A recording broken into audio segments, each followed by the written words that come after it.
I could not unsee what I saw. Let's talk about Ethiopia. You've said Ethiopia broke you and rebuilt you. What part of your identity dissolved in that season, and what truth emerged from the disorientation? Yeah, so before I moved to Africa, actually I had an internship with a record label, a hip hop record label called G4 Music in downtown Dallas.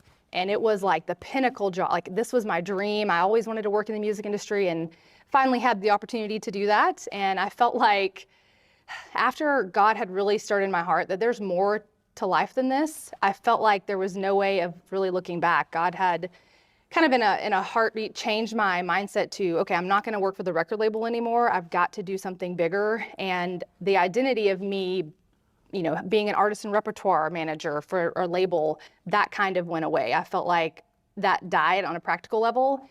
And man, like what emerged, just the depravity that I saw in a third world underdeveloped country, I've just never seen anything like it.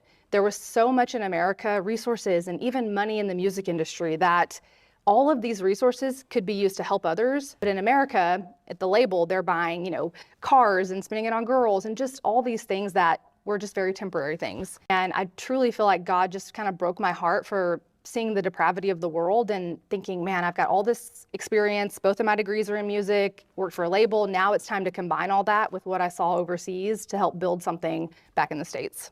Wow. Most people finish a mission trip and they go back to life, right? You didn't. Why not?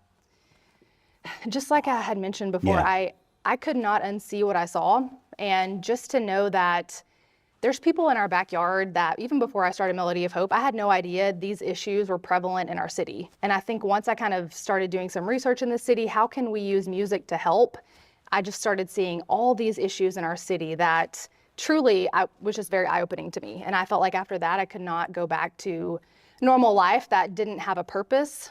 And I'm not saying, regular jobs don't have purpose by any means, but this was just so much more purposeful.